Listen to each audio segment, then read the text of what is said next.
শুভ শারদিয়া। আবারও একটি নতুন ভিডিও নিয়ে চলে এসেছি। আজকে আমি চলে এসেছি বেলুড় মঠে। আগামীকাল বেলুড় মঠের কুমারী পুজো, তার বিভিন্ন যে আয়োজনগুলো চলছে আমরা দেখতে পাচ্ছি। সকাল থেকেই বিভিন্ন সমারোহে আয়োজন চলছে আগামীকালের পুজোর জন্য। আমি প্রথম থেকেই দেখাবো আপনাদেরকে আ এই আয়োজনগুলো কীভাবে চলছে। তো আপনারা যেখান থেকে দেখে থাকেন আমার ইউটিউব চ্যানেল সাইলেন্স এডুকেশন অথবা ফেসবুক পেজ থেকে অবশ্যই সাবস্ক্রাইব করে রাখবেন এবং ফলো করে রাখবেন, যাতে প্রত্যেকটা নোটিফিকেশান আপনাদের কাছে পৌঁছে যায়। তো আমরা চলে এসেছি বেলুড় মাঠে। বিকেল বিকেলের আলো শেষ হতে হতেই প্রচণ্ড মানুষের ভিড় আমরা দেখতে পাচ্ছি, দর্শকের ভিড়, যারা ঠাকুর দেখতে এসেছেন এবং কুমারী পুজোর যে আয়োজন সেটা দেখতে এসেছেন। বয়স্ক থেকে শুরু করে বাচ্চারাও তাদের ছোট ছোট পায়ে হেঁটে হেঁটে চলে এসেছেন। ঠাকুমা, দাদু সঙ্গে, মায়েদের সঙ্গে আমরা দেখতে পাচ্ছি ছোট্ট একটি বাচ্চা বসে আছে। তা প্রচণ্ড মানুষের ভিড়ে ছোট ছোট বাচ্চারা তাদের নতুন নতুন পোশাক পরে চলে এসেছে একেবারে ঠাকুর দেখতে। ইতিমধ্যে আমরা দেখতে পাচ্ছি দুজন তারা পরামর্শ করে নিচ্ছেন এই ভিড় কীভাবে সামলে তারা ঠাকুর দেখতে পারবেন সারা কলকাতা জুড়ে। তবে এই বেলুড় মঠের একটি বিশেষ ঐতিহ্য আছে। এখানে যতই ভিড় হোক না কেন তাদের ব্যবস্থাপনা অসাধারণ। প্রত্যেকে সুষ্ঠুভাবে ঠাকুর দেখতে পারবে, কোনো অসুবিধা হবে না। এই প্যান্ডেলটাকে আমরা দেখতে পাচ্ছি দুটো ভাগে ভাগ করে নেওয়া হয়েছে। প্রবীণদের জন্য একদম বসার জায়গা যথা নির্দিষ্টভাবে, যাতে প্রবীণদের কোনো রকমের অসুবিধা না হয় তাদের জন্য বিশেষ ব্যবস্থা আছে। তাদের পাখার ব্যবস্থা আছে, জলের ব্যবস্থা আছে এবং এই পাশে যাতে ভিড় সামলানো যায় তার জন্য এই পাশে আরও রকমের ব্যবস্থা করে রাখা হয়েছে। তবে যতই ভিড় হোক না কেন কোনো হুড়োহুড়ি কিন্তু এই বেলুড় মঠে আমরা দেখতে পাই না। প্রচণ্ড ভিড় এবং প্রশাসনিক ব্যবস্থাও অসাধারণ ভালো। প্রত্যেকে খুব সিকিউরিটির সঙ্গে এখানে ঠাকুর দেখছি আমরা। কোনো অসুবিধা হয় না। ছোট ছোট বাচ্চারা, এই যে ছোট্ট একটি বাচ্চা মায়ের সঙ্গে ঠাকুর দেখতে এসেছে দেখতে পাচ্ছি। এবং আরও একটি যে বিষয় উল্লেখযোগ্য, একদম গঙ্গার পাড়েই হলো এই বেলুড় মঠ।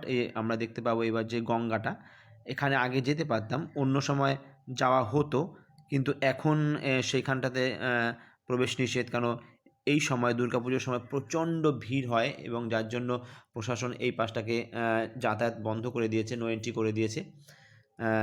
ফায়ার ব্রিগেড রাখা আছে হাওড়া জেলার পক্ষ থেকে, হাওড়া পৌরসভার পক্ষ থেকে। প্রচণ্ড মানুষ, এই গঙ্গাটা বয়ে গেছে এই পাশটা দিয়ে, একেবারে ওই পাশে হলো দক্ষিণেশ্বর। আমরা একটু পরেই চলে যাব দক্ষিণেশ্বরে। এখানটাতে থাকবো, খানিকক্ষণ পুজো দেখব। সারা কলকাতা ঘোরার পরে চলে এসেছি আজকে বেলুড় মঠে। প্রচণ্ড বাগবাজার, শোভাবাজার, শেষ পর্যন্ত আমরা জোড়াসাঁকোতেও গিয়েছিলাম। আমাদের সঙ্গে স্যাররা ছিলেন, ম্যাডামরা ছিলেন। যে খুব প্রচণ্ড আনন্দ হয়েছে এবং দেখতে পাচ্ছি সবচেয়ে ভালো তো লেগেছে বেলুড় মঠ। অসাধারণ অসাধারণ। আপনারা যারা এখনও বেলুড় মঠের দুর্গাপুজো কখনো দেখেননি, একটু সময় করে পুজোর একটা দিন বেলুড় মঠের দুর্গাপুজোটা অবশ্যই দেখে যাবেন। এবার চলে যাব আমরা একটু পরেই বেলুড় মঠ শেষ করে, বেলুড় মঠের এই সৌন্দর্য উপভোগ করে, বেলুড় মঠকে দেখে চলে যাব আমরা গঙ্গার পাড়, গঙ্গা দিয়ে একেবারে দক্ষিণেশ্বর। দেখে ফেললাম এর মধ্যে আরও দুটো ঠাকুর, অসাধারণ ঠাকুরগুলো। এটা বেলুড় মঠ থেকে পার হয়েই এবার চলে এসেছি আমরা গঙ্গাতে। লঞ্চে করে আমরা চলে যাব দক্ষিণেশ্বর। বেলুড়কে বিদায় জানিয়ে একেবারে দিনের শেষ লগ্নে আমরা পৌঁছে গেছি গঙ্গার বক্ষে। গঙ্গার একেবারে মাঝখান দিয়ে লঞ্চ ছুটছে। লঞ্চ নিয়ে চলে যাবে আমাদেরকে একেবারে দক্ষিণেশ্বর। সেখানে কিছুটা সময় সন্ধেবেলাটা কাটবে। তাই যাই হোক, তোমাদের সব পুজো কেমন কাটলো সেটা অবশ্যই জানিও। এবং আমাদের সঙ্গে যেসব স্যাররা ছিলেন, ম্যাডামরা ছিলেন, আমরা দেখতে পাচ্ছি সঙ্গে সঙ্গে এই যে লঞ্চ দুটো পার হচ্ছে, দুটো লঞ্চ পার হয়ে যাচ্ছে। অসাধারণ একটি অনুভূতি। গঙ্গার মাঝখান দিয়ে আমরা লঞ্চে করে পার হচ্ছি। প্রচুর যাক এখনও জোয়ার চলছে। তোমরা পুজো কেমন কাটলো তোমাদের সকলে কিন্তু অবশ্যই জানিও আমাদেরকে। এই যে স্যাররা চলে এসেছেন আমাদের সঙ্গে।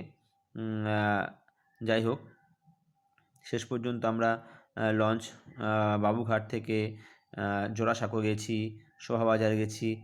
সারাটা দিন ঘোরার পর একেবারে বিকেলবেলাটা বেলুড় মঠে কাটিয়ে সন্ধেবেলাটায় দক্ষিণেশ্বর কাটিয়ে আমরা আস্তে আস্তে বাড়ি ফিরব। তোমরা ভালো থেকো সবাই।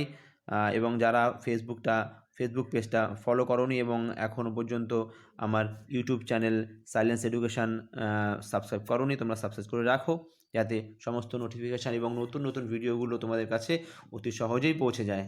সবাই ভালো থেকো এবং পুজো সবাই খুব ভালো করে কাটাও। আবার দেখা হবে নতুন আরেকটি ভিডিওতে।